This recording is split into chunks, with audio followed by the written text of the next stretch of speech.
Franck Courchand, bonsoir. Vous êtes écologue, directeur de recherche au CNRS. Vous avez participé à ce rapport. 1 million d'espèces menacées d'extinction. Pourquoi c'est grave ? Alors, ce qui est grave, c'est que l'humanité dépend de la biodiversité. On est dans le tissu du vivant de notre planète.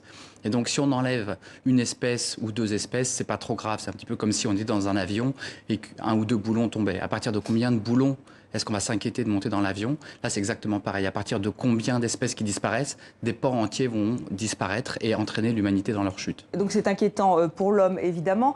Les responsables, d'ailleurs, ce sont les hommes. Comment faire pour inverser la tendance? Est-ce que c'est encore possible? Alors, c'est toujours possible. C'est trop tard pour les espèces qui ont déjà disparu. C'est certainement trop tard pour pas mal d'espèces qui sont en train de disparaître.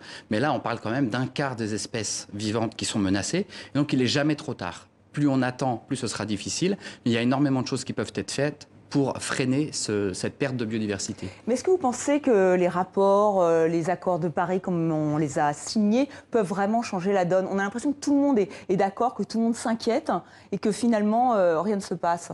Alors c'est quand même relativement récent qu'on s'inquiète sur la biodiversité. La biodiversité, c'est un terme qui existe depuis 25 ans, qu'on n'a plus besoin de définir maintenant, mais que depuis quelques années. Et les gens commencent à savoir ce que c'est, mais c'est quand même récent. C'est un problème global et donc il faut une solution globale. C'est pour ça qu'il faut que tous les pays soient ensemble pour travailler de concert. Et c'est pour ça que ces accords internationaux sont vraiment importants. C'est impossible de faire ça, chaque pays dans son coin.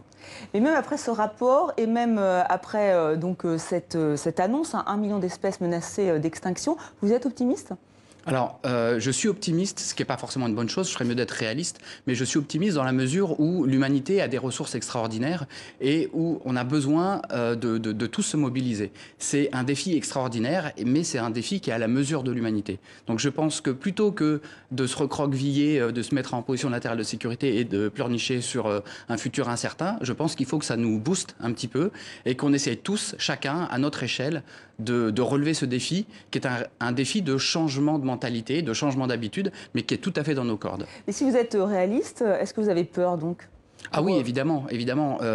On dépend de la biodiversité pour notre nourriture, pour les médicaments, pour la purification de l'air, de l'eau, pour le climat, pour la fertilisation des sols, etc. On dépend vraiment de la biodiversité. Et on est en train vraiment de l'abîmer de manière profonde.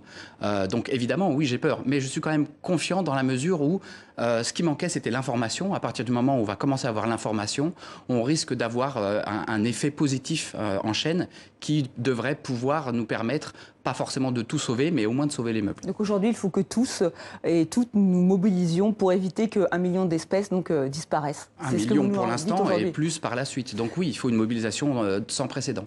Merci Franck Courchand d'avoir été notre invité. Pour aller un peu plus loin sur ce sujet, je vous invite à lire notre dossier sur tv5monde.com.